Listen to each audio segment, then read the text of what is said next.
నమస్కారం సార్. నమస్కారం. సార్ ఇప్పుడు ఆంధ్రలో ఏ పార్టీ వస్తే గెలిస్తే బాగుంటుందని మీరు అనుకుంటున్నారు? మన వైఎస్ఆర్ పార్టీ వస్తే బెస్ట్. ఎందుకని? ఎందుకంటే వాళ్ళు చేస్తున్నారు, కొన్ని మంచి పనులు చేస్తున్నారు, కొన్ని అదే ప్లస్ ఉంటుంది మైనస్ ఉంటుంది కదా. సో అట్లా ఆయన కొన్ని మంచి చేస్తున్నాడు, కొన్ని చెడు అవుతున్నాయి. ఆ చెడుని వీళ్ళు ఏంటంటే అపోజిషన్ పార్టీ వాళ్ళు ఎక్కువ ఫోకస్ చేసి చూపిస్తారు.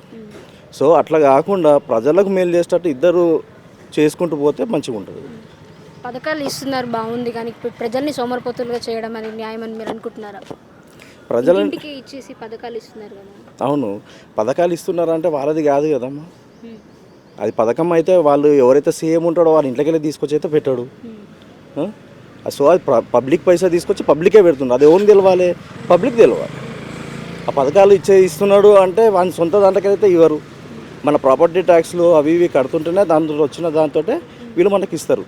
ఇప్పుడు అభివృద్ధి లేదని చెప్పేసి అంటున్నారు కదా, పథకాలు ఉన్నాయి కానీ అభివృద్ధి లేదు, మాకు ఇట్లా రోడ్లు కానీ అన్నీ మంచిగా లేవని చెప్పేసి అలా అంటున్నారు. ఎన్నో ఒక జాగాలో ఉన్న రోడ్డును పట్టుకొని అదే చూపిస్తే ఎట్లయితుంది? ఇప్పుడు విజయవాడలో గుంటూరులో పెద్ద రోడ్లు ఉన్నాయి, అవి మంచిగా ఉన్నాయి. మంచిగా ఉన్న రోడ్డు మంచిగా ఉందని ఎందుకు చూపించారు? ఇప్పుడు ఖరాబ్ అయిన రోడ్డునే ఎందుకు చూపిస్తారు? డెవలప్ చేసిన దాన్ని కూడా చూపించాలి కదా. ఎడ్యుకేషన్ నెంబర్ 1గా ఉన్నా కానీ ఇప్పుడు స్టూడెంట్స్కి అంటే ఉద్యోగాలు దొరకకుండా వాళ్ళు వేరే ప్రాంతాలకు వెళ్ళి చదువు అంటే జాబ్ చేయాల్సి వస్తుంది కదా. మరి ఇక్కడ ఆంధ్రాలో ఎందుకు అంటే యువతలకు కూడా ఏంటంటే మనం అక్కడ వారి ఫ్రెండ్ ఒక ఆయన అమెరికా వెళ్ళిపోయాను అనుకోండి, ఆడికి వెళ్ళిపోతే బెటర్, మన లైఫ్ కూడా బాగుంటుంది అనుకో. సొంత ఊర్లో ఉండి చేసుకోవాలంటే చేసుకోవచ్చు వాళ్ళు కూడా, కానీ చేసుకోరు. అరే వాడు హైదరాబాద్ వెళ్ళిపోయాడు, మనం హైదరాబాద్ వెళ్ళిపోవాలి. అది చేంజ్ కావాలి మనిషికి. ఇప్పుడు ఎలక్షన్స్ ముందే 6,000 జాబ్స్ ఇవ్వడం న్యాయం అని మీరు అనుకుంటున్నారా?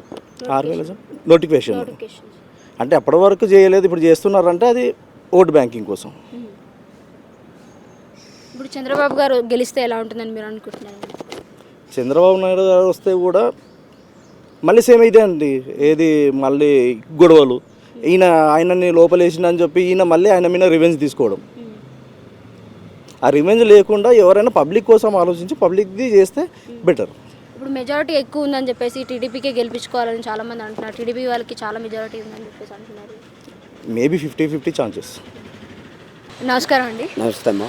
సార్ ఇప్పుడు ఏపీ ఎలక్షన్స్లో ఏ పార్టీ గెలిస్తే బాగుంటుంది? చంద్రబాబు వెళ్తే బాగుంటుందమ్మా. ఎందుకంటే నాకు ఓటు వచ్చిన కాడి నుంచి నేను సౌందర్య అసిస్టెంట్, నా పేరు బోస్ అంటారు. 89గా చెక్క ఉన్నాం. నా ఆధార్ కార్డు మొత్తం అంతా కూడా హైదరాబాద్ ఏం లేదు, ఆంధ్రాలో. నా ముగ్గురు అబ్బాయి ఎక్కడ చదువుకొని మేము ఆంధ్రాలో ఉంటున్నాం. ఆంధ్ర మొన్న వెళ్ళినప్పుడు ఎంత దుర్మార్గం చూసానో నాకు అర్థమైంది. చంద్రబాబు వస్తే బాగుంటుంది అని మేము అనుకుంటున్నాం. ఎందుకంటే ఆయన వచ్చినప్పుడు ఎలా ఉందంటే పరిపాలన వేరుపడిగా ఉండేది. నాకు చిన్న ల్యాండ్ ఇదిగా ఉంది, దాని గురించి కేసు పెట్టినా ఎవరు పట్టించుకోలేదు. నేను ఓన్లీ మసాజ్కి వెళ్తాను, అందరి దగ్గరికి వెళ్తాను. నేను సినీ పరిచయం మనిషిని, కానీ నాకేంది చంద్రబాబు అంటే నాకు ఇష్టం. ఇప్పుడు జగన్ గారు కూడా జనాల్ని బాగా చూసుకుంటున్నారమ్మా. సపోజ్ మా నాన్నగారికి పింఛన్ ఇస్తున్నారు, పింఛన్ ఇచ్చిన 5 రోజులకే తాగేస్తున్నాడు. తర్వాత మాకేం ఉండలేదు. అంతకుముందు ఏమి రాకపోయినా మాకు ఇది ఉండేది. అదమ్మా. అంటే అభివృద్ధి లేదని చెప్పేసి మీరు చంద్రబాబు అభివృద్ధి లేదు కదా. ఆ రోడ్లు ఒకసారి చూడండి అమ్మా. ఆ రోడ్లకి ప్రపంచానికి అంతా మీకు అర్థమవుద్ది. అక్కడ మనకేం నచ్చలేదమ్మా. చంద్రబాబు చేసేది లేదనేది ఒక తెలంగాణ మీరు ఆకు చేసుకోండి, ఆంధ్ర ఆకు చేసుకోండి. ఎలా పరిపాలన చేస్తారో, ఎలా అభివృద్ధి చేస్తారో చంద్రబాబు తెలుసుకున్న ప్రతి మనిషి కూడా నేను వాస్తవం మాట్లాడలేదు. అంటే జగన్ గారికి ఇష్టం లేదని కాదు. అలా వైఎస్ రాజశేఖర రెడ్డి గారు ఉన్నప్పుడు ఆరోగ్యశ్రీగా మాకు ఎన్నో చేసుకున్నాం, చెందాం. దీనివల్ల మేము పొందలేకపోయాం. పవన్ కళ్యాణ్ గారు అనేది వీళ్ళంతా సొత్తు ఇది కాదు, కానీ చంద్రబాబు అంటే నాకు ఇష్టం. ఎన్టీ రామారావు అంటే ఇష్టం. ఆ సైకిల్ గుర్తు అంటే ఇష్టం. అలాగే ఇందిరమ్మ గారు చేసిన పథకాల్లో కూడా వచ్చిన అభివృద్ధి పొందాం, కాదంటలేదు. కానీ ఏంటంటే వైఎస్ రాజశేఖర రెడ్డి దేవుడు, ఎన్టీ రామారావు దేవుడు. నాకు నెక్స్ట్ 3వ స్థానం నచ్చింది చంద్రబాబు గారు. ఈ జగన్ గారి వల్ల మాకేం ఉపయోగం పొందలేకపోయాం. మేము కేసు పెడితే కనీసం చిన్న విలేజ్ తణుకు పశ్చిమ గోదావరి పెరలమంట తేపర్ నాది. ఆ ఊర్లో నేను చిన్న గొడవ జరిగి పెడితే నాకు ఆ కేసు కూడా తీసుకోలేదమ్మా. నాకు నేను చేసిన తప్పు ఏంటి? నేను ఇన్ని చెప్పి కూడా మొన్న జగన్ గారికి ఓటు వేసాను నేను. చంద్రబాబు అభివృద్ధి వస్తే జరిగి బాగుంటుందని నేను కోరుకుంటున్నాను. జగన్ గారు అంటే నేను స్వార్థంగా నాకు అన్యాయం చేయలేదు, ఏమీ చేయలేదు. కానీ ఎందుకంటే నాకు నచ్చని పదం ఏంటంటే నేనున్నాను. నాకేం చేశారు? నేనున్నాను, మా అందరమే చేశారు. అలా వైఎస్ రాజశేఖర పాదసేవ చేసినప్పుడు కొవ్వూరు బిజ్జీ కింద 4 కొబ్బరి బొండాలు కొట్టించాలి నాన్నగారికి నేను.